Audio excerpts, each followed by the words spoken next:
Hey everyone, it's Mrs. Over here, and in today's video tutorial I want to show you how to take the information from your body paragraph outline and transfer it over into your paper.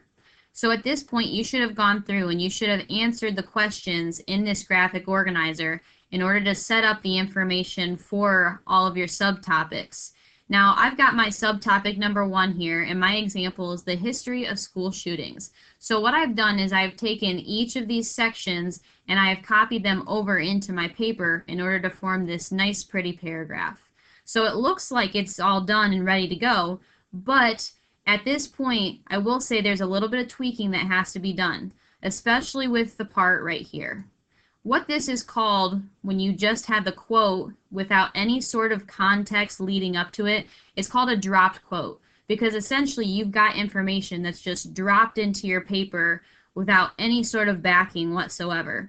So after you go through and do this, you're going to want to set it up to where you have some context and a signal phrase leading into your quote in order to separate another person's information from your own thoughts and ideas. So in order to do that, what I like to do is I like to go back to the source where I found my information, and I like to look around to see what kind of elements stand out to me. So for example, I got that quote from what is now what's called the Huffington Post, and I can see that somebody named Matthew Pearl is the one who put the information out there. I've got my title here. So I start to think, okay, who put the information out there? How is that relevant? And I start formulating those ideas in my head. And then when I go back to my paper here, I start to use those elements in the context. So clearly, this quote is from the Huffington Post. So I can say something like, in an article produced by the Huffington Post, comma, the author, and here is my favorite part of using quoted material, is picking out a signal phrase. There are lists of signal phrases that you can find online, and this is my go-to here whenever I look up signal phrases. So at this point, all you have to do is find one of these buzzwords and use that before your quoted material to say whatever it is that your author is doing. So right here, the quote itself, it says, on November 12, 1840, the dean of the faculty, law professor John Davis, heard gunfire and stepped onto the porch of his pavilion. Discovering a masked student, Davis pursued, tried unmasking him, then gave up. As he turned to walk home, he was shot.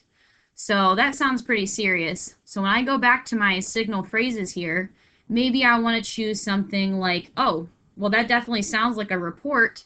So how about I put the author reports, comma, space, and then I have my quoted material. So when you read that full sentence, it says, in an article produced by the Huffington Post, the author reports, and then notice how I've got my quoted material just put in there.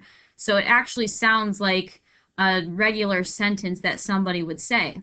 And then you're not done just yet, because after you have your quoted material, you have to make sure that you give credit to that source that you got it from. So here's where you put the start of your parentheses, and whenever you have directly quoted material like that, you need to make sure that you have 3 different elements. You need to have the author's last name or the organization if you don't have an author's name, comma, the year of publication or an updated year, and then the last part is a page or paragraph number. So all 3 of those parts need to be included in the parenthetical information at the end here. So if I go back to my source, Matthew Pearl is the one who put that information out there. So we're going to use his last name was Pearl, comma, space, and then it was last updated on December 6th, 2017. So I just need the 2017 part, comma, space. And I have to figure out, because this is online, I have to figure out what paragraph that bit of information came from. So if you forgot where you found your information, here's what I like to do. This starts off saying on November 12th. Whenever you want to find information on a site, if you hit the control button and then F, see how that little search bar comes up? I'm going to type in on November. Ooh, look. See, it started highlighting it and it found it right there. So then I count how many paragraphs down that information was. And let's see. Looks like that's a little bit of information, but that's not exactly in the article itself. So we'll say this is paragraph 1, and then look, this is paragraph number 2. So when I go to my paper now, I'm going to write PARA dot 2, and I'm going to end my parentheses and put a period. So that is how you set up your context and your signal phrase, and then your very last in-text citation element right there. So make sure that you have that when you're putting together your body paragraphs. All right? Thank you.